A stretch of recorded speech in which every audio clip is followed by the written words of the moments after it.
a todos, es un honor darle la bienvenida a esta transición. Hoy iniciamos un nuevo segmento en nuestro canal Séptimo al Aire. ¿Saben cómo se llamará?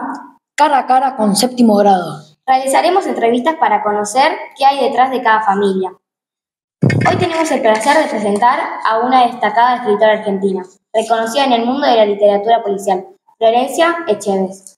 Florencia Echeves es una talentosa escritora especializada en novelas policiales, un género que ha conquistado a varios lectores en Argentina y más allá. Además de su faceta como escritora, es periodista y su trabajo en los medios le ha valido el reconocimiento y premios importantes en su carrera. Florencia ha sido galardonada con los premios Martín Fierro durante 3 años consecutivos, uno de los reconocimientos más prestigiosos en la televisión y la radio argentina. Estos premios reflejan no solo su talento narrativo, sino también su capacidad para captar la atención del público con historias cautivadoras y bien elaboradas. Hoy la invitamos porque estuvimos profundizando el género policial en nuestra clase de lengua. Nos pareció muy interesante conocer más sobre cómo se construyen las historias policiales, qué elementos hacen que sean tan atrapantes y qué nos puede enseñar este género sobre la realidad de la justicia. Para ello, preparamos un conjunto de preguntas. Antes de dar paso a la entrevista, queremos agradecer a Florencia por aceptar nuestra invitación y por compartir con nosotros su experiencia y conocimientos.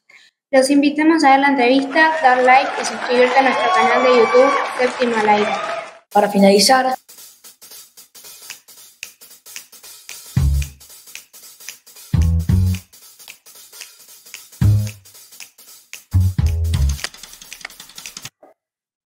bueno, buenos días, Florencia. Buenos días. Estamos muy felices de que estés en nuestra escuela con los Guardianes del Planeta.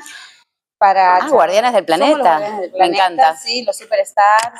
Y bueno, escribimos un par de preguntitas para hacerte, pero esto va a ser dinámico, activo, descontracturado. Perfecto. Así que estamos muy felices de tenerte y vamos a escucharte con mucha atención. ¿Empezamos, Sol? Florencia, ¿cómo fue tu inicio en el periodismo y qué te llevó a especializarte en casos policiales y criminales? Bueno, tengo que hacer memoria, esto sucedió en 1800, yo era muy joven. Bueno, a ver, yo empecé a estudiar periodismo a los 19. Yo terminé el colegio, el secundario a los 18, y a los 19, debo decir, a ver, uno tiene a veces como esa ilusión en el relato o en la narrativa de decir, yo toda mi vida fantaseé, tuve esta vocación. Bueno, mentira, no, nunca jamás tuve como una vocación. Sí, a mí siempre me gustó contar historias, hacer preguntas. Yo recuerdo que yo era muy chiquitita y cuando cumplí los 10, 11 años, les voy a hablar de un aparato que ustedes ni conocen, porque es de cosa de viejas. Sí, ¿quién sabe? Me imagino de qué estás hablando. Bueno, era como un grabador en esa época. Ustedes ahora graban en el celu. Bueno, no existía. Cuando yo tenía la edad de ustedes, eso no existía. Era como un grabador que se metía un cassette. Se llama. ¿Tenés eso? ¿Lo conocés? Bueno, si googlean van a aparecer, dice, cosas de viejos y esto les aparece. Lo vamos a poner. Era como un grabador que vos metías un cassette que tenía como unas cintas, entonces vos le dabas play, rec, y entonces vos podías grabar tu voz o podías grabar, ponías stop, retrocedías y escuchabas. Era un plomo para escuchar algo, pero bueno, era lo que había. Desgrabarlo era un plomo. Desgrabarlo era un plomo, ahora con el chat GPT, todo eso es facilísimo. En nuestra época era todo mucho más, pero el grabador para el momento era algo como muy avanzado. Sí, el que compraba el grabador era un afortunadísimo. Era como lo moderno, era como un gadget súper moderno. Entonces, bueno, a mí me habían regalado, creo que 10 años, 11, no me acuerdo. Me habían regalado un grabador y en mi cabeza siempre estaba en mi recuerdo que yo le ponía el cassette y ponía play rec, y entonces iba por la vida con ese grabador haciéndole preguntas a la gente. A mi mamá, a mi papá, a mis amigas, al portero de mi edificio. A mí me gustaba preguntar cualquier cosa. Yo preguntaba y grababa. Y después ponía play y escuchaba las preguntas y escuchaba las respuestas. Me gustaba, ¿no? Me llamaba la atención contar historias. Si me pasaba algo, yo lo contaba y lo ensalzaba demasiado, ¿viste? Le ponía como más interés, le inventaba cosas, medio mentirosa, te voy a decir. Le iba agregando. Me gustaba mucho eso. Imaginación, fantasía. Muchísima imaginación. Y me gustaba mucho escribir en la clase de lengua. Ustedes, ahora, ¿cómo se llama acá? ¿Lengua? ¿Cómo se llama? Lengua, ¿no? Lengua y literatura, se llamaba en mi época. A mí me gustaba mucho leer y ponerle, yo leía un libro y esto que les voy a decir me da un poco de vergüenza, pero a mí me pasaba que me parecía que el final no era lindo, entonces a mí me gustaba escribirlo, inventarle otro final, que a mí me parecía que funcionaba mejor, claro. O me parecía que le faltaba, no sé, un personaje a ese libro que yo había leído, entonces le inventaba el personaje. Me divertía mucho. Me mira con cara de espanto mi sobrino, porque estas historias ya las conoce. Y entonces, bueno, a mí me gustaba mucho eso. Yo lo que tenía claro cuando terminé el secundario, que no sabía muy bien qué quería hacer, me hicieron, en esa época se usaba, no sé ahora, un test vocacional. En mi época se usaba que... ¿se usa ahora también? ¿Sí? Bueno, ibas a un lugar y te hacían preguntas, entonces, bueno, te decían más o menos por dónde podía ir lo tuyo, si eran las ciencias o el derecho o medicina, y lo mío tenía que ver con la comunicación, con las historias, con las preguntas, y bueno, y eso tenía mucho que ver con el periodismo. Entonces allí fui sin una vocación clara, pero sabía que tenía que ser por ahí. Bueno, me anoté en la universidad y empecé a estudiar comunicación social. Y al poco tiempo, yo en ese momento vivía en un edificio en el centro, en la calle Pueyrredón, y una de las vecinas trabajaba en el canal América, que en ese momento se llamaba América Televisión, era de otros dueños, pero era Canal 2, como ahora América, bueno. Y entonces me pregunta en el ascensor, me dice, ay, ¿qué estás estudiando? Estoy estudiando periodismo. Y me dijo, mirá, yo trabajo, la mina era jefa en el canal, era jefa de redacción. Nosotros a veces necesitamos becarios, pasantes, le digo, bueno, me encantaría, porque está bueno que estás estudiando algo y al mismo tiempo poder empezar a trabajar de lo que estás estudiando es un lujo. Y entonces fui y empecé a hacer unas pasantías en América, el viejo Canal 2. Y ahí arranqué, yo tenía 21 años. Súper jovencita. Súper. Sí. Y empecé a hacer una pasantía ahí y nada, estaba en la redacción y mi tarea era muy simple, le llevaba agua y café a los conductores. Cuando llegaban en ese momento se filmaba, pero se filmaban en unos cassettes así grandotes que se llamaban Numatic, que ahí estaba el audio y el video, ahora eso ya no existe más. Entonces, bueno, el camarógrafo me daba el cassette, yo lo llevaba a la isla de edición. La tarea de filmar y editar es la misma tarea que se hace ahora con ese teléfono, que se filma y después se edita. Pero ustedes lo pueden hacer con estas herramientas fantásticas mucho más fácil, mucho más rápido. En ese momento no lo podías hacer en tu casa. Tenías que tener una isla de edición. En los canales había islas de edición, que sigue habiendo, pero bueno, con cosas más modernas. Y ahí empecé a trabajar en América como asistente de producción. Y por eso es que a mí siempre me encantó mucho la tele, porque fue como el primer medio. Vos dentro del periodismo podés trabajar en la radio, podés trabajar en la tele, podés trabajar en la gráfica, que la gráfica es un diario o una revista. Ahora existen los streams, en mi época eso no existía, era más chiquito todo, era tele, radio o gráfica, no había otra cosa. Y a mí siempre me gustó la tele, tal vez porque fue como el primer lugar en el que trabajé. Y después ahí estuve un par de años y había una convocatoria en Canal 13 porque estaban por lanzar un canal de noticias, que hoy es TN. ¿Ubican TN? Bueno, en ese momento todavía no existía, imagínense. Estoy hablando de la prehistoria. Entonces, bueno, se había armado una convocatoria, yo me entero por un profesor mío de la facultad que estaba armando la convocatoria, trabajaba en Canal 13 y que estaban buscando gente para iniciar este canal de noticias. Y a mí me pareció interesante todo lo que es nuevo y todo lo que se va a lanzar, siempre tiene todo por hacer, ¿no? Me parecía que había como todo por hacer. Desafío. Era un gran desafío, era un canal más grande. Y bueno, y me presenté a esa convocatoria y quedé. Y ahí empecé a los 23 años a trabajar en Canal 13, hasta hace 6 años atrás, estuve casi 25 años.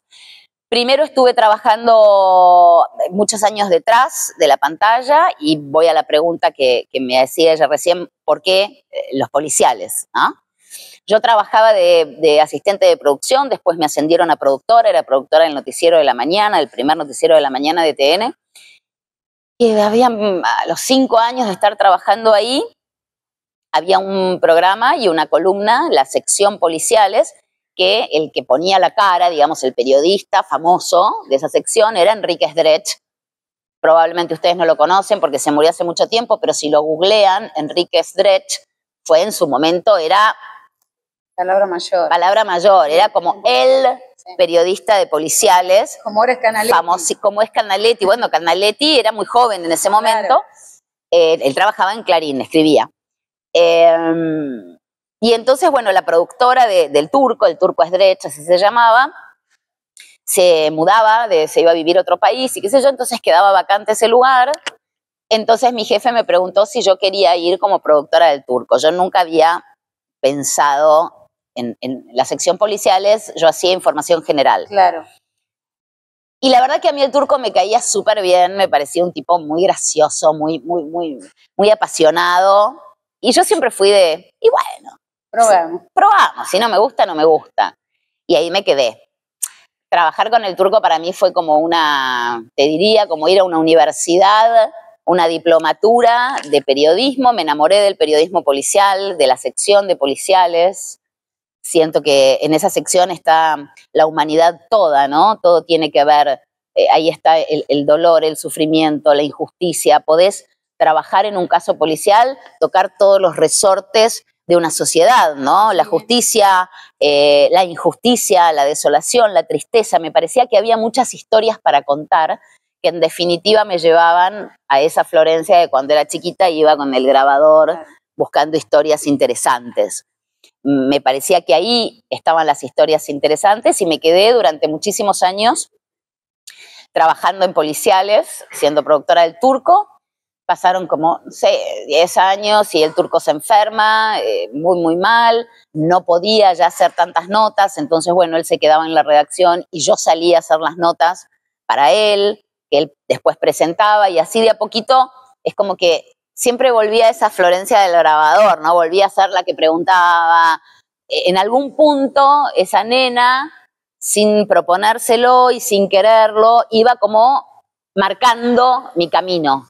A veces no es tan clara la vocación, no es que hay chicos que sí o chicas que sí, que dicen yo quiero ser médico, porque me gusta, bueno, y está muy bien, pero la gran mayoría a lo mejor no tenemos esa decisión tan segura, definida, tan firme, tan definida, y a veces, tal vez ustedes ahora o hace unos años, hacen cosas que no se dan cuenta que están marcando un camino, que están marcando una vocación. Qué sé yo, pongo un ejemplo. Alguno de ustedes tal vez nunca fantasea o dice, yo cuando sea grande quiero ser veterinario. No se te ocurre, no tenés esa vocación. Pero a lo mejor desde muy chico tenés una empatía y permanentemente estás pendiente de las mascotas. Y te gustan las mascotas que están abandonadas y las mascotas de tu amigo y las tuyas. Bueno, hay algo ahí que te va diciendo, che, tal vez lo mío es esto. Y no lo vas a ver ahora. Pero cuando sos más grande te vas a empezar a dar cuenta y vas a decir, yo cuando era chica me levantaba todos los perritos de la calle, había algo ahí, siempre hay algo. Y a mí me pasó que siempre yo volvía como en mi cabeza a esa nena que grababa las preguntas y las respuestas y buscaba las historias y cambiaba los finales y contaba. Yo leí un libro y me gustaba contarlo, a mí me gustaba contar. Y me di cuenta, trabajando con Sdrech, que esto que yo siempre decía que yo nunca había tenido vocación, en realidad la había tenido, pero no era algo concreto que yo pudiera poner en palabras. Sí, pero te fue llevando el caminito. Pero era el camino. Para que lo puedas descubrir. Era el camino. Y ahí me quedé durante años haciendo policiales, después pasé a conducir cuando el Turco muere, yo me quedo con ese lugar, empecé a estar en cámara cubriendo las noticias policiales, a viajar cubriendo las noticias policiales, no solamente en Argentina, sino también en otros países. Después con el tiempo, bueno, la sección, lamentablemente, eran tantos los casos policiales que yo no daba abasto, entonces, bueno, empezaron a sumarse más personas y ahí yo pasé a conducir un noticiero, pero digamos, siempre yo conducía un noticiero, pero la que manejaba la sección policiales era yo, digamos. Y después cuando decidí dejar la tele y empecé a escribir, que era también otra manera de contar historias, ¿no? Las historias se pueden contar en distintos lugares, de distintas maneras. Escribiendo ficción también uno está contando historias, uno está diciendo algo, aunque los personajes sean inventados, uno está diciendo algo, siempre hay que decir algo. Y siempre, bueno, fueron policiales, porque Claro. es como que siento que es donde yo me siento más cómoda. Bien. Vamos No por sé la si te siguiente. sirvió, fue re larga la respuesta. Vamos por la siguiente. A ver, Renata. ¿Qué momentos o experiencias considerás los más destacados de tu carrera como periodista o presentadora de noticias? Los más Bueno, destacados. sí, hay muchas noticias que cubrí, infinidades, pero hay algunas que me quedaron como grabadas, que no se olvidan. Cuando vos cubrís policiales, lamentablemente todo es drama, todo es dramático, todo es doloroso. Te vas a dormir a la noche como con una pequeña, acá, con una angustia. Pero alguien tiene que hacerlo y yo sentía que era yo, esa persona. Un poquito egocéntrico, pero bueno, era lo que yo sentía.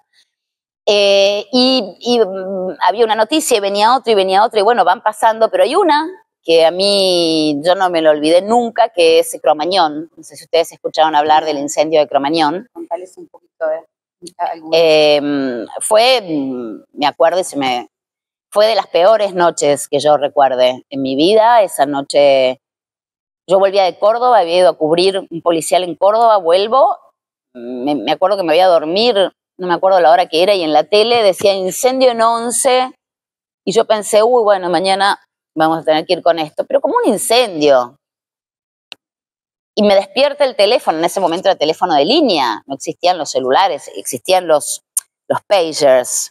Les hablo de cosas, chicos, que no deben saber ni lo que es.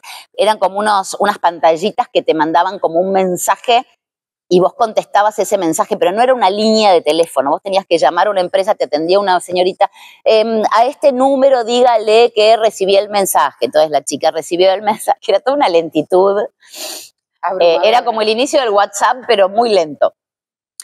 Y me llaman por teléfono de línea, mi jefe me dice, era toda una lentitud. Era como el inicio del WhatsApp, pero muy lento. Y me llaman por teléfono de línea, mi jefe me dice, Flor, venite para acá. No, me dice, Flor, andate a 11 porque esto es una tragedia. Yo entendía, abro los ojos, yo me había quedado dormida con la tele prendida y veo 90 muertos. ¿Qué? O sea, en ese rato que yo me había dormido, bueno, la noticia había seguido su curso y bueno, y ahí me mandaron a Cromañón y cuando llegué era un drama, era un recital de una banda, había muchos jóvenes, el lugar era un lugar que no estaba habilitado para que fuera un recital, muy precario, las salidas de emergencia estaban bloqueadas y una de las personas que estaba allí prendió como una bengala y el techo, que era como una media sombra muy precaria, prende fuego. Bueno, se imaginarán, hubo casi 90 muertos, una cosa tremenda. Y esa noche fue el infierno, realmente, era el infierno. Los padres de esos chicos, buscando a los chicos. Fue una de las mayores catástrofes de la ciudad de Buenos Aires. Si ustedes cometieron muchos errores, chicos que estaban afuera, que habían logrado salvarse, entraron a buscar a sus amigos y se morían. Porque el lugar no se prendió en llamas, pero ese material que había en el techo era tóxico, entonces cuando se quemaba, ese humo que salía de esa combustión era tóxico, entonces la gente la respiraba y se moría. Una cosa, chicos, les estoy contando espantosa. No, fue tremendo. ¿Y se cumplió ahora? Sí, como 20 y pico, 30 años, sí. Fue un 30 de diciembre. Exacto, el día antes de Año Nuevo, 30 de diciembre, hacía un calor, esa noche hacía como 35 grados. Bueno, y esa noticia yo no me la olvidé nunca, y mirá que he cubierto los atentados contra la Embajada de Israel, contra la AMIA, bueno, lo que se te ocurra, las tragedias más grandes las cubrí. Esa no se me olvidó nunca. Yo siento el olor. Yo estoy hablando y siento el olor de esa combustión. Fue de lo peor que me pasó. Hay cosas que te quedan, viste, como una marquita en el corazón y que no se van. Cromañón es para mí la noche de verdad en donde vimos el infierno. No es que lo demás no haya sido grave, pero esto a mí me dejó marcado. Cromañón. Bueno, vamos por la tercera. Fuiste galardonada con el premio Martín Fierro en 3 ocasiones consecutivas. ¿Cómo impactaron estos reconocimientos en tu carrera profesional? Sí, fue primero como emoción, porque en su momento ganar el Martín Fierro era como ganar el Oscar, chicos, era... Sí, el Oscar de Argentina, sí. Sí, me habían nominado muchísimas veces y siempre perdía. Yo siempre decía, ya me llaman para que vaya a comer sanguchitos de miga. Claro. Y después de 4 o 5 nominaciones, que iba todos los años y perdía, bueno, una vez lo gané y ahí los 3 años siguientes lo seguí ganando. Y sí, tuvo mucha repercusión porque... ¿A qué te catapultó?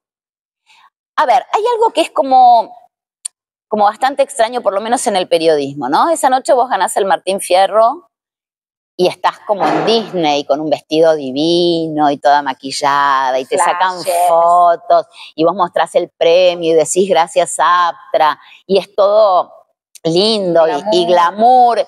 Y siempre era muy gracioso porque al otro día yo tenía que ir a trabajar y a lo mejor estaba en un barrio con el barro hasta acá.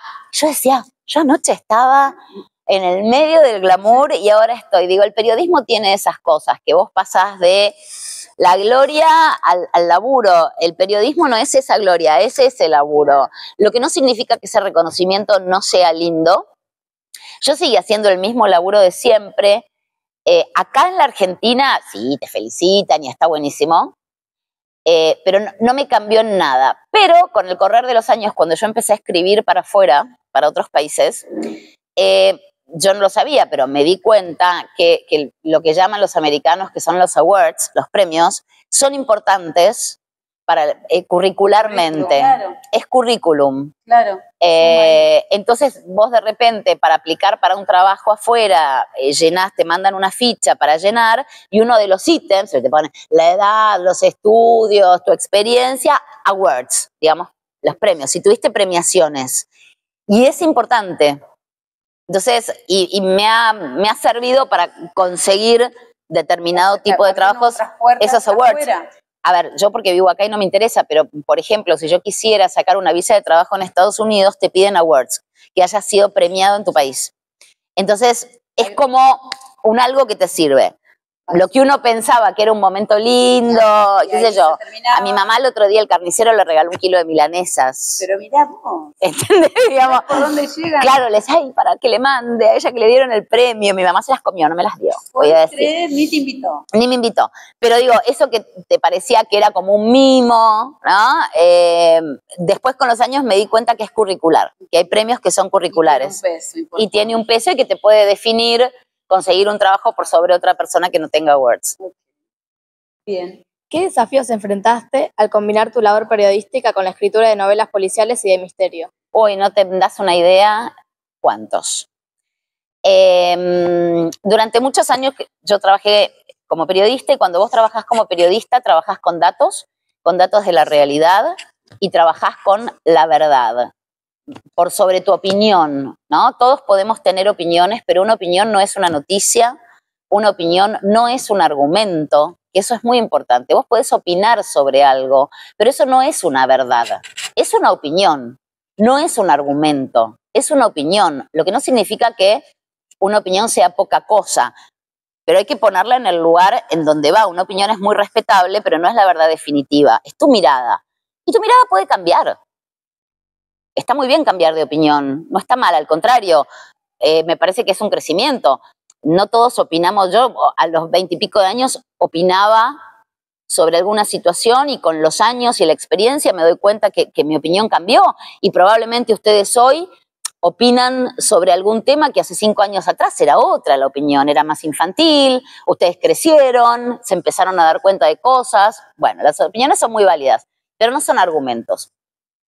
Cuando yo trabajé durante tantos años, yo trabajaba con la verdad, con los datos, no con opiniones, sino con datos que aparecían en las causas judiciales, con lo que los testimonios de quienes habían visto, de quienes habían escuchado, de quienes habían percibido con sus sentidos. Eso es un testigo. Cuando empiezo a escribir ficción, me doy cuenta que había un universo ahí que era sumamente libre, porque cuando vos escribís ficción, no importa los datos, vos podés inventar lo que quieras.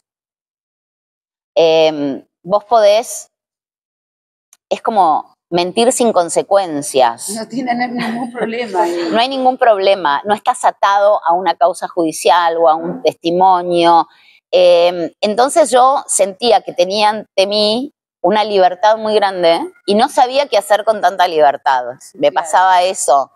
Entonces, cuando yo empiezo a escribir mi primera novela, que trabajaba con una editora, yo estaba permanentemente sintiendo que tenía como un espacio de libertad enorme y yo estaba toda acurrucadita en un poquito, porque no me animaba. Es como cuando, viste, vas sacando un poquito la mano y no sabes si hace demasiado frío o demasiado calor.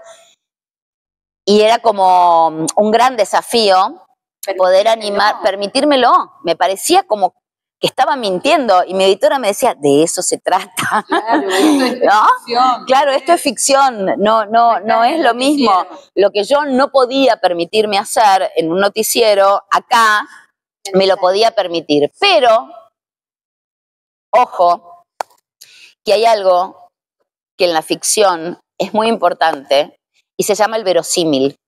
Sí. Eso es muy importante. Es distinto del realismo. Que es totalmente distinto. Vos podés inventar lo que quieras, pero para inventar lo que quieras, vos tenés que conocer los datos de la realidad, porque si no perdés el verosímil. Por ejemplo, si ustedes quieren escribir una novela policial realista, no ciencia ficción, realista, de repente uno de los personajes no le pueden crecer alas en la espalda y salir volando, porque no tiene verosímil, porque no es el género que vos estás escribiendo. Ahora, si vos querés escribir ciencia ficción, el lector entra en ese mood, entonces que a uno de los personajes le salgan alas por la espalda y salga volando, está muy bien, porque el lector va a leer ciencia ficción y en la ciencia ficción todo puede pasar. Superar la realidad. Podés superar la realidad, la teoría de la gravedad, pero no puede, en una novela realista, no podés mezclar los géneros, porque estás como estafando al lector y el lector se marea, cierra y dice, esto es una porquería. Entonces, vos podés inventar un personaje, inventar un tipo de policía, ponerle el pelo que vos quieras, las palabras que vos quieras, la manera de investigar un caso que a vos te divierta. Todo lo que vos quieras lo podés inventar, pero a ese policía no le pueden salir alas en la espalda y volar, porque entonces sería un superhéroe. Y no es una historia realista, es una historia de superhéroes, que está muy bien, pero es otra cosa. Entonces, una cosa es la libertad de la ficción y otra cosa es, en el marco de esa libertad, sostener el verosímil. ¿No? Digamos, si vos vas a inventar una historia realista sobre una causa, no sé, sobre un robo a un banco, está bueno que busques en internet muchísimos archivos de notas de robos a bancos y que vos veas cómo es la mecánica del robo a un banco. Entonces, vos ya sabés cómo es, que los bancos tienen una alarma acá, una alarma allá. Entonces vos decís, bueno, a ver, mi ladrón de bancos, ¿por dónde podría entrar? ¿No? Digamos, basándote en esas noticias con hechos concretos, agarrás ese verosímil y vos inventás tu propio banco, tu propio ladrón, tu propia manera de entrar o del propio tesoro. ¿No? A lo mejor vos decís, bueno, está bien, pero yo no quiero que mi ladrón robe plata u oro. A lo mejor quiero inventar que en el banco había, no sé, una joya valiosa. Bueno, lo podés inventar, pero es verosímil. Bien. Puede haber una joya en un banco. Vos estás queriéndonos decir que para escribir una novela hay un gran proceso de investigación. Enorme.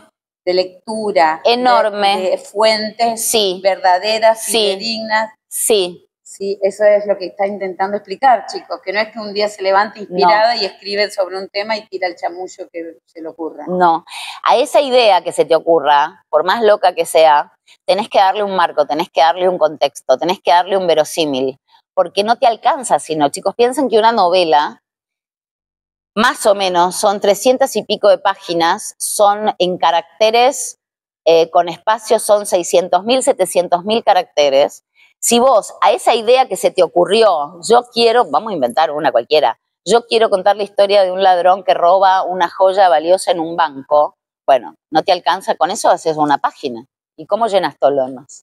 Entonces tenés que inventarle una vida a ese ladrón, una motivación. ¿Por qué quiere robar esa joya? Primero, ¿por qué? ¿Y esa joya qué es? ¿De quién es? ¿Por qué para él es tan importante? ¿Por qué se arriesga a morir o a ir preso por esa joya? ¿Por qué quiere esa joya y no a lo mejor ir a otro banco y robar $1.000.000? Bueno, entonces, a una buena idea hay que construirle una historia alrededor para que sea interesante, porque si no te quedas en una paginita, no haces nada con eso, no haces ni un capítulo. Entonces, vos tenés que tener clara la idea, cuando escribís policiales, la idea, el misterio, jugar a ver si lo atrapan, si no lo atrapan. Este ladrón, ¿qué herramientas tiene? ¿Qué skills? ¿Qué, entre comillas, muchas, poder de superhéroe tiene? A lo mejor el tipo era un cerrajero. Entonces el tipo tiene un talento con las cerraduras y puede abrir cualquier cerradura que se le presente, ninguna es un impedimento. Es un talento de superhéroe verosímil. No vuela, no tiene alas en la espalda, pero sabe mucho de cerraduras. Entonces a lo mejor te conviene, en lugar de un ladrón, hacer una banda de ladrones, ¿no? Tu idea original empieza a crecer, una banda de ladrones. Este tipo que sabe mucho de las cerraduras. Buscar a otro. Otro que a lo mejor no tiene idea de cerraduras, pero tiene un talento en informática para otro asunto, en informática. A lo mejor hay otro que tiene un talento para un joyero, ¿no? Digo, y ahí de repente esa idea que vos decías, yo quiero contar un ladrón que roba una joya en un banco, termina siendo una banda de ladrones, que es mucho más interesante. Vos decís, bueno, ¿y esta banda de ladrones eran amigos? ¿Se conocían de antes? Bueno, a lo mejor iban juntos al colegio de River, no sé. ¿Entendés? Allá. Y desde chicos una vez estaban sentados ahí abajo de esa palmera y alguien dijo, y empiezan a inventar, y ahí empezás a inventar, pero cosas verosímiles, ¿no? La Casa de Papel. La Casa de Papel. Todos tenían una función. Todos tenían una función, pero todos tenían una historia y una motivación para estar ahí. Ellos no se conocían entre ellos, pero todos llegaron a convertirse en ladrones porque en sus vidas no tenían vuelta atrás. Y eso es lo que se llama el punto de giro en una historia. El arco dramático de los personajes. Cada personaje tiene un arco dramático. Por ejemplo, Tokio, lo ubica en La Casa de Papel. Tokio era una chica que era ladrona, que era muy bella, que era muy hábil para robar, que era muy encantadora, pero estaba perseguida por la policía, digamos, estaba entre la espada y la pared. Entonces, esta banda de ladrones a ella le da la posibilidad de escapar y de decir, este es el último golpe, con la parte que me corresponde a mí del botín, yo voy a dejar de estar en peligro. Esa es la motivación de ese personaje. Cada uno tiene que tener una motivación diferente, porque eso hace que los personajes sean ricos. Tienen que tener una historia. Y eso hace que el lector quiera leerlo y, como vos decís, completar la historia. Y eso hace que el lector tenga ganas de completar esa historia y que siga ese personaje y que tenga ganas de que ese personaje llegue a buen puerto. Y hay algo muy interesante en los policiales que uno dice, bueno, a ver, por ejemplo, La Casa de Papel es un gran ejemplo. Me gusta que hablemos de robos y no de crímenes. La Casa de Papel a vos te lleva, como espectador, La Casa de Papel es un libro también, o sea, digo, no importa. Hay una escritura. A vos te lleva a un lugar incómodo como espectador que querés que los delincuentes ganen. Sí. No generalmente, el ladrón es un delincuente y los delincuentes tienen que ser detenidos y tienen que ir a la cárcel. Porque están perjudicando. Porque están cometiendo un delito. Y porque en todas las sociedades hay leyes y hay normas que todos tenemos que cumplir. Es un delito robar, está mal. O sea, un banco, a una persona en el celular, está mal. Pero en la ficción, estos personajes que crearon, los que escribieron La Casa de Papel, son personajes tan interesantes que vos querés que el robo les salga bien. Sí. Que vos querés que se roben ese banco, que cumplan el sueño y que cada uno cumpla su objetivo. Entonces a vos como espectador te pone en un lugar incómodo de querer que ganen los malos. Y los querés. Los querés, te encariñás. Bueno, esa tarea de que vos te encariñes y que vos quieras que esas personas triunfen en el delito, esa es la habilidad del escritor. ¿Qué pasó acá? ¿Quién viene, chicos? No, es la chica. Dije, ¿qué pasó? Bien. Entonces digo, ser escritor, si estamos, es un poco eso también. Poder de alguna manera, con la ficción, manipular al lector, o al televidente, o al que va al cine, o al que va al teatro, porque las obras de teatro también son escritas, o al que lee una noticia o una columna en un diario. Digo, hay ahí una habilidad que ustedes tienen. O a lo mejor ustedes lo que quieren es que el malo sea malísimo y que el lector lo odie y que lo único que quiera es que el malo sea atrapado. Bueno, sí, eso también, hay policiales así, pero eso también es la habilidad del que escribe. ¿Qué tan malo va a ser el malo y qué tan poco encantador para que el lector esté todo el tiempo diciendo, ay, por favor que lo agarren, ay, por favor que lo agarren, ay, por favor que lo metan preso? Y que se libere y que el malo vaya ganando. Entonces el lector dice, ay, no. Bueno, generar esas sensaciones es lo que tiene que ver con escribir una buena historia. Muy bien. ¿Vamos a la siguiente? ¿Cómo ha sido tu proceso de transición? Ay, no te escuché, perdón. Fuerte.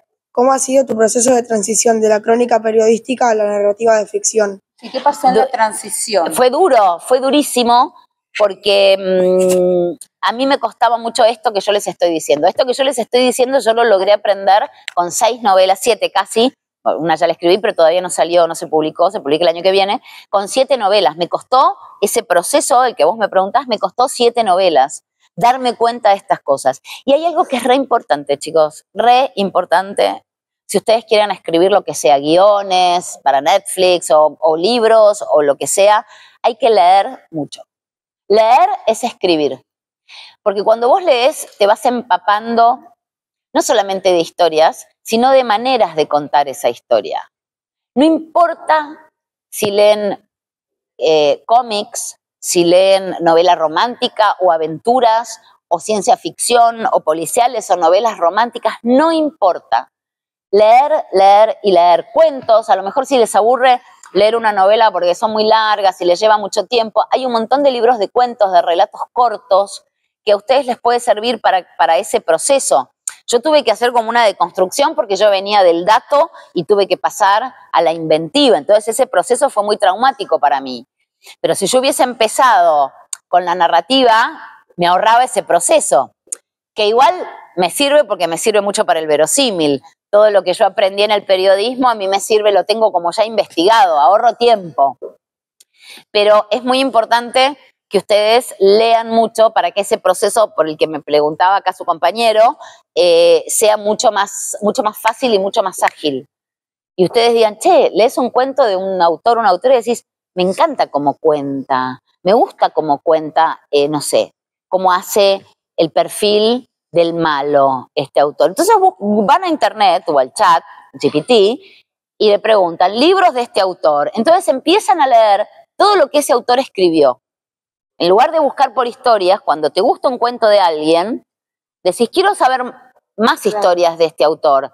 Y así vas como acrecentando tu biblioteca mental y tu biblioteca física, ¿no? Que puede ser en un Kindle o puede ser el libro papel, que es lo que a mí me encanta, ¿no? Pero digo, tienen que ir armándose como su archivo de las lecturas que a ustedes les gustan. No importa cuál sea, no hay malas historias. Hay solo historias mal contadas. Y a medida que ustedes lean, se van a empezar a dar cuenta, esto está flojito, acá yo habría puesto, ¿no?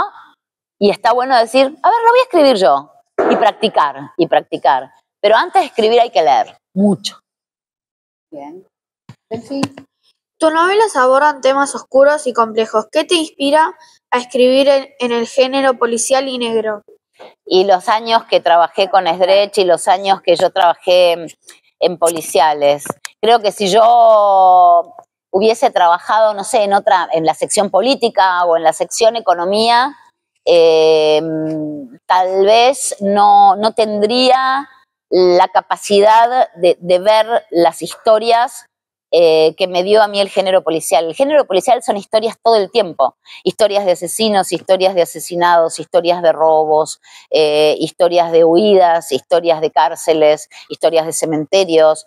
Digo, te da como una amplitud de escenarios en donde pueden transcurrir desde género negro, como vos bien decías, hasta thrillers, hasta terror.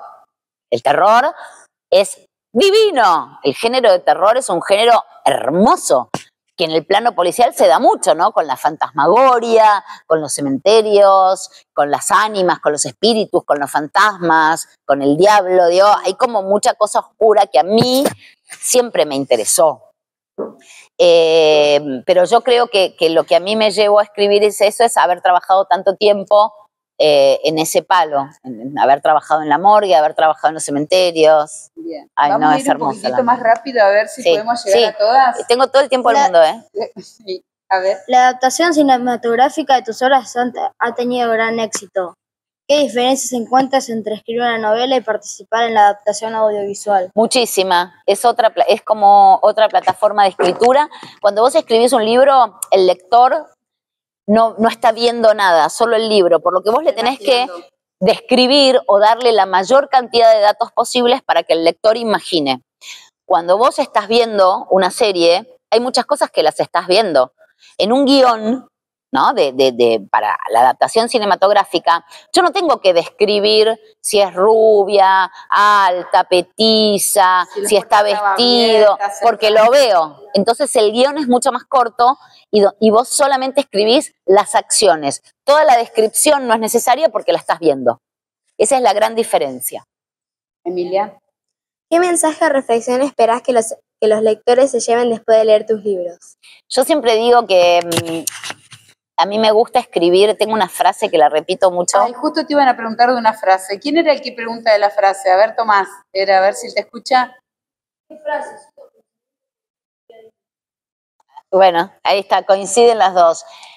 Yo cuando escribo, siempre digo que escribo para que a las personas se les quemen las milanesas que metieron en el horno.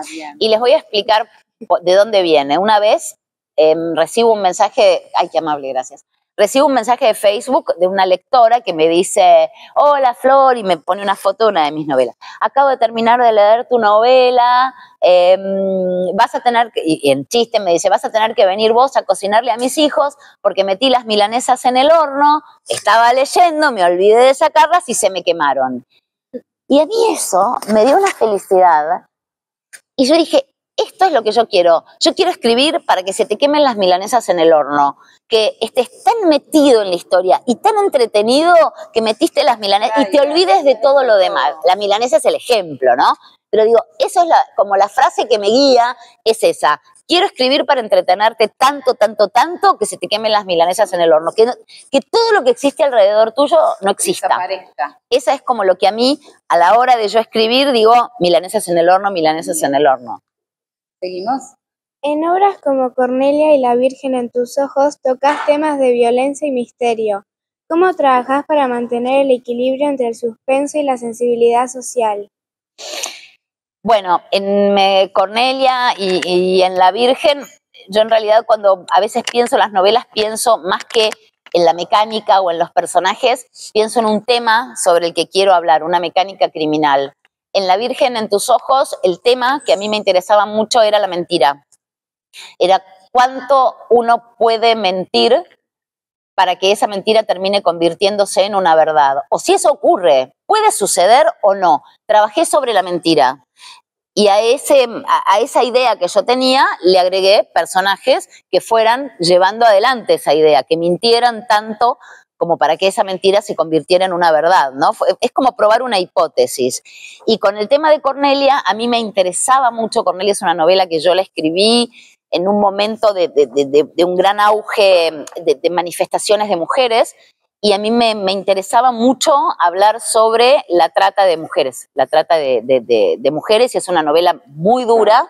Me interesaba mucho trabajar ese tema, sobre todo, medio duro esto, me interesaba mucho, el tópico era, ¿qué pasa cuando una víctima de un delito tan grave, tan tremendo, se convierte en victimaria para sobrevivir?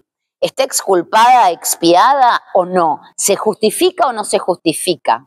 Entonces, bueno, me gustaba trabajar sobre esa hipótesis de trabajo que tiene que ver con esto que vos preguntabas de la sensibilidad social, ¿no? Anita. ¿Qué nuevos proyectos literarios tienes Perdón, en mente? discúlpame, no te escuché. ¿Qué nuevos proyectos literarios tienes en mente para el futuro? Bueno, Para la próxima del año que viene, ¿qué sí, esperamos? no puedo contarla, pero sí, bueno, yo empecé a escribir hace 2 años con La cocinera de Frida, empecé a novelar personajes históricos para México, para Planeta de México, y bueno, el año que viene, en junio del año que viene, sale en todo el mundo y en distintos idiomas una novela, no puedo decir el personaje, no lo puedo decir. No lo puedo decir, pero de una mujer. Yo creo que yo le tiro quién es para mí. Pero no se puede. No te lo voy a poder decir. Bueno.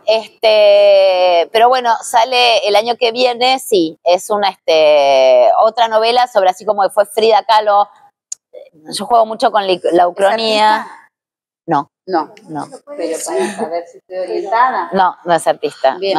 No. Y es una suerte de novela histórica ficcionada. Es contar la historia de esa persona que existió con una gran investigación periodística, lo que hablábamos recién, pero en esa vida meter un personaje inventado que no existió, que es la mirada que ayuda a contar el resto. Es una mecánica de novela histórica ficcionada. Hice de Frida Kahlo con La cocinera de Frida. La cocinera nunca existió. Es mentira, la inventé yo para que esa cocinera tenga la mirada y sea la narradora. Y bueno, el año que viene sale una novela de otro personaje y en donde la mirada, digamos, el personaje inventado va a ser un chico, Seferino se llama, un chico de 14 años. Bien. Ale. ¿Cómo ves el papel de periodismo y la literatura en la lucha contra la violencia de género? Muy importante. Yo creo que es muy, pero muy importante. Todos los roles, y a mí me parece muy interesante que en las plataformas, en el teatro, en obras de teatro, en los libros, se aborden las cuestiones de violencia de género, de violencia contra las mujeres, porque es una manera, a lo mejor si alguien no ve noticieros, es una manera también de llegar, de manifestar una manera, y hay muchísimas mujeres que a lo mejor son víctimas y no se animan o tienen miedo de denunciar o de salir de ese círculo de la violencia, que a lo mejor leer un libro sobre algo que le pasa a un personaje y que ella siente que dice, pará, esto es lo que me está pasando a mí, puede ayudar a lo mejor a que esa mujer se anime, ¿no?, a pedir ayuda o a por lo menos a darse cuenta que está siendo víctima de violencia, porque a veces la violencia de género es muy silenciosa, es muy sutil, ¿no?, y va creciendo con los años. Entonces, con que una mujer pueda decir, che, esto me está pasando a mí, y pueda consultar y pueda pedir ayuda, a mí me parece que tiene una función social muy importante, más allá del entretener, ¿no? Vamos, Lázaro. ¿Qué acciones concretas has llevado a cabo para promover la igualdad de género y los derechos de las mujeres? Bueno, yo creo que una de las cosas más importantes que yo hice en mi vida fue participar junto con otras 20 mujeres periodistas de la organización de la primera marcha de Ni Una Menos, el 3 de junio de 2015. No, bueno, eso fue después. La marcha de Ni Una Menos era violeta, que era la consigna era no basta de femicidios. Fue una marcha que nosotras pensamos que iba a ser como muy chiquitita, que decíamos tenemos que tener un megáfono.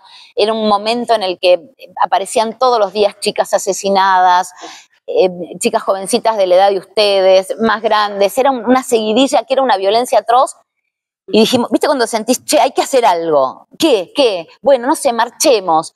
Y empezamos como en Twitter, en ese momento yo tenía Twitter, empezamos a convocar en Twitter, bueno, y si nos juntamos en la puerta de tribunales, no, mejor en el Congreso. Y empezó a crecer, a crecer, a crecer, a crecer, a crecer, y bueno, y aún hoy se siguen haciendo marchas de Ni Una Menos. Creo que en ese momento fue como mi granito de arena, ¿no? Para colaborar en visibilizar y en que, por ejemplo, en su momento la Corte empezó a fiscalizar el primer registro de violencia de género en la Argentina. No había números. Se sabía que había muchas mujeres asesinadas, pero no se sabía cuántas. Entonces, cuando vos no tenés un número, es muy difícil que el Estado pueda aplicar políticas para ayudar, porque no se sabe cuántas son, 1, 1 millón, 10, 20. imposible. Los presupuestos son números, se necesitan números. Entonces, la Corte, a raíz de esa movilización social, organizó el primer registro de víctimas de violencia de género. Cada causa de violencia de género en cualquier juzgado de la Argentina tenía que ser remitido a un organismo de la Corte que iba contabilizando. Y parece algo menor, pero no es menor, porque a raíz de eso pudieron ver cuál era la magnitud del problema, que era enorme, pero se suponía, y en supuestos no puede armarse. Entonces creo que eso fue en mi opinión, mi granito de arena como aporte a una cuestión social, ¿no? Bastián. ¿Cómo crees que la literatura puede contribuir a generar conciencia sobre temas sociales y políticos en Argentina y en el mundo? Creo que es un canal de difusión sumamente interesante, porque hay mucha gente que a lo mejor, de verdad, que no mira noticieros porque se angustia, o porque se aburre, o porque no le gusta, o no tiene tiempo para leer los diarios, pero a lo mejor sí tiene tiempo para leer un libro, para ir al teatro, para ver una película, y entonces me parece que es una manera de poder plantear temas. Y a veces cuando las películas o las series tocan temas que tienen que ver con cuestiones sociales, muchas veces pasa que después te vas a comer una pizza, tomás un café con amigos o con tu familia y charlan de esa serie y terminan hablando de ese tema. Se termina generando eso que estaba ahí en una conversación social. Entonces me parece que es una mecánica y un modo sumamente efectivo de poner sobre la mesa temas sociales. Martín. En tu opinión, ¿qué cambios sociales son necesarios para reducir la violencia contra las mujeres? Hoy muchísimos. Por supuesto que cambió en los últimos años, ¿no? Los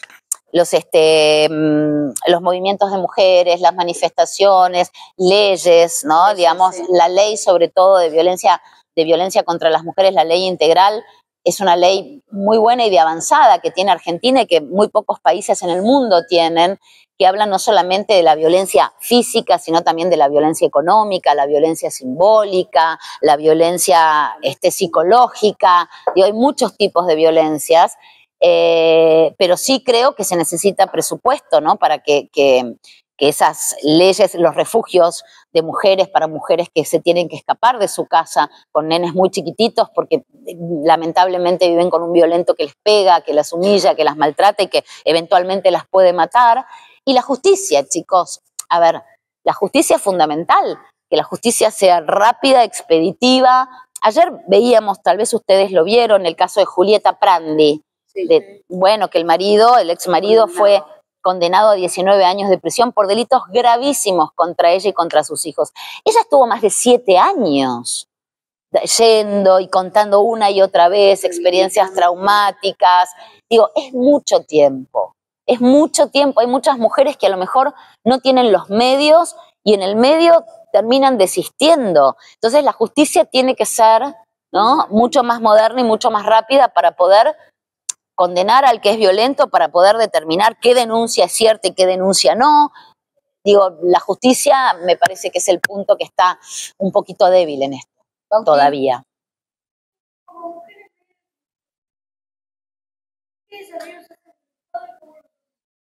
Mira, yo he tenido la suerte de nunca a mí me pasó que por el hecho de ser mujer yo haya sido excluida o las cuestiones de género me hayan perjudicado en mi trabajo.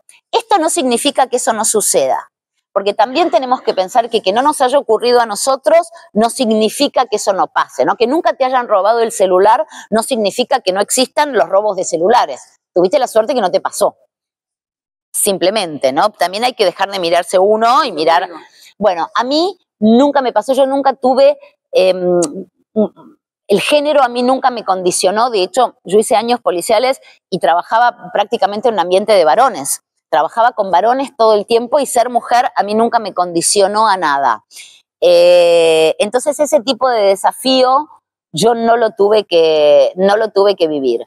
Pero es cierto que como mujer uno tiene, a lo mejor, sentimos un compromiso mucho más grande de poder darle cobijo y cuando uno tiene un micrófono, sobre todo, ser la voz de aquellas mujeres que no tienen voz, pero no para hablar por ellas, sino para ayudar a que ellas puedan hablar por ellas mismas. Ojo con esto de yo hablo por todas, no, yo no hablo por todas, pero puedo ayudar a que vos puedas tener una repercusión y que vos hables por vos.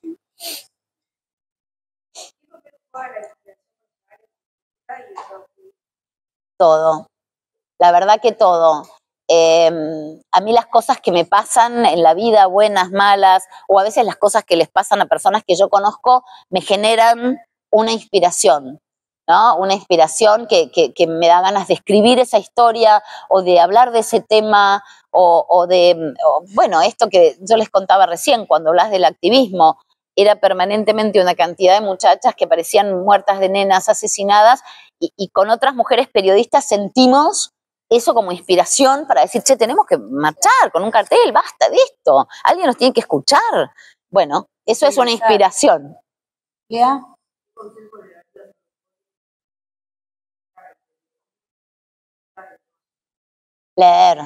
Leer mucho, mucho, mucho, y sobre todo hacerse preguntas, dudar.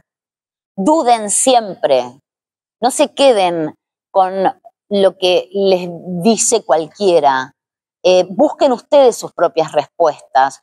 Y otra cosa que les digo, en el mundo que ustedes viven, ojo con Internet y con el chat GPT, que muchas veces contesta cualquier cosa, que muchas veces ustedes googlean y se quedan con lo primero que aparece. No, no es lo primero. Busquen más, busquen buenas fuentes. Para ser periodista vos tenés que dudar de todo, desconfiar de todo, hacerte muchas preguntas y hacerle muchas preguntas a los demás. Y eso te va a acercar a la verdad. No te va a llevar a tener la verdad, pero estar cerquita. Feliz.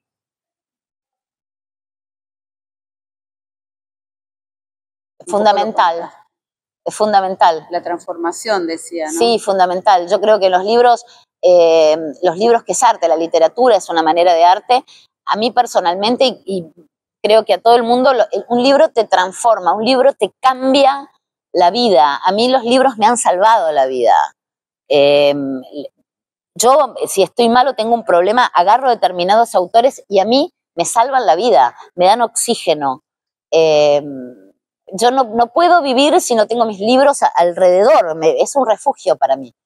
A mí realmente yo creo que los libros y las historias y lo que otras personas tienen para decir sobre los temas que a mí me interesan, me salvan la vida porque me dan una mirada más amplia. Salgo de mi mirada y puedo tener el universo ahí adelante, sentadita en mi casa. Cowan.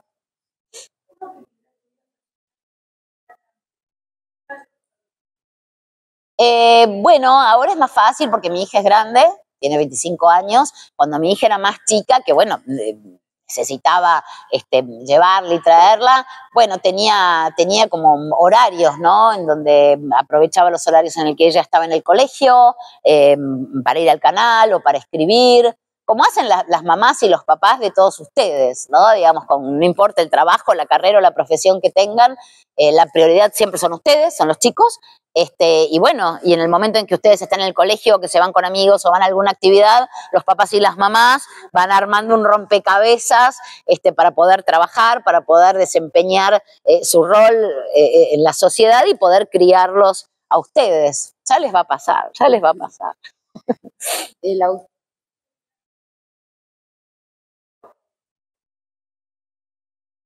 Ay, eso es como, qué duro. ¿Cómo querés que te recuerden? Ay, es que o cuando no te recuerden, no estamos hablando de que recuerden de vos o cuando hablen de vos, Florencia. ¡Qué pregunta! ¡Qué gran pregunta! A mí me gustaría que me recuerden o que piensen de mí como, claro, como me pasa a mí con muchos autores, que ser una aliada para sacarte un rato de a lo mejor una realidad que te cuesta, que te duele, que estás preocupado, que tenés problemas, de lo que sean, y agarrás un rato un libro mío y es como ese oxígeno y te olvidás y refrescás la cabeza. A mí me pasa con muchos autores, entonces a mí me gustaría que digan, che, cuando yo tenía este problema, me sentaba un rato a leer a Florencia y yo me olvidaba por un rato. Así me gusta. Y se me quemaban las milanesas. Así me gustaría, sí. Y aquí la última. Llegué a la última, vamos.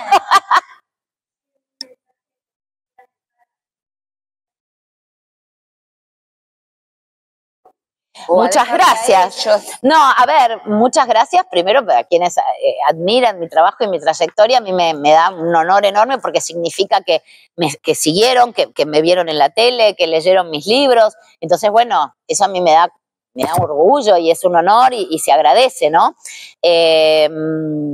Y yo a ustedes, si les tengo que dejar un mensaje, ustedes ahora van a decir, qué aburridísima la tía de Mateo, el mensaje aburridísimo. Ahí ligó Mate. Que lean, chicos, lean. Yo Gracias, sé que porque me ayudás. Yo sé que ustedes a lo mejor, hoy hay un montón de cosas espectaculares para hacer en las redes, los juegos, y está buenísimo. Todo interactivo, todo y es rápido, interactivo, todo fugaz. y está buenísimo. Pero leer a ustedes les va a dar, tienen que encontrar ¿qué? Algo que les divierta mucho, porque entiendo que a veces, no sé cómo es acá, no puedo opinar porque no lo sé, pero a lo mejor a veces en las currículas hay libros que quedaron un poco de modé para la cabeza que tienen ellos. Ellos tienen una cabeza volada, brillante, tienen una cabeza que nosotros no teníamos. Nosotros no teníamos, ni tenemos. Y hay literatura que es volada y brillante, que a lo mejor ellos se pueden sentar a leer y decir, bueno, esto me divirtió tanto como jugar un rato con los jueguitos. Lo que no quiere decir que no jueguen con la Play, porque está buenísimo la Play también. Digo, pero en cuanto enganchan, en cuanto encuentran un clic y hacen el clic con la lectura, yo les voy a decir algo que tal vez les va a parecer exagerado, pero no van a estar nunca más solos. Miren, yo les voy a mostrar algo. Yo voy donde voy, yo siempre tengo un libro en la cartera. Siempre. Yo también. Si yo, por ejemplo, vos decís, pero yo vivo acá a 4 cuadras. Si viniste caminando y te sentabas y estabas acá, ¿por qué traes un libro en la cartera? Porque en mi cabeza es, ¿qué pasa si a lo mejor los chicos tenían una clase y entonces la profe me decía, Flor, se demora 15 minutos? Yo no estaba aburrida así, me leía un poquito. Siempre tenés alguien, ¿no?, a quien recurrir. A mí me encanta esta autora, puede ser la que les guste a ustedes. Entonces, a mí me da la sensación de que con un libro nunca jamás estás solo. Se corta la luz y se cae internet y ahí los quiero ver. ¿Entendés? Entonces, el libro nunca te deja solo. Esto yo se los digo y ustedes van a decir, ¡ay, qué dramática! Yo lo sé, porque a mí me lo decían a la edad de ustedes y yo pensaba lo mismo. Pero les juro que cuando hagan el clic con un cuento o con una historia que les parta la cabeza, van a querer más, van a querer más. Es como cuando jugaste a un buen juego y querés más. Bueno, esto es lo mismo. Pero no necesitas internet. Si se corta internet, no te importa. Un placer enorme. No, che, el placer es mío.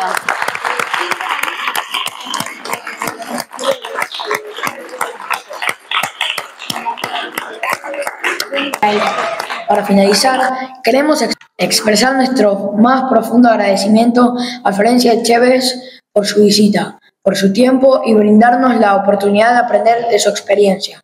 Es un verdadero honor haberla tenido con nosotros en esta transmisión. Muchas gracias a todos por acompañarnos y esperamos que hayan disfrutado y aprendido mucho con esta charla. Gracias, Florencia. Lean sus novelas.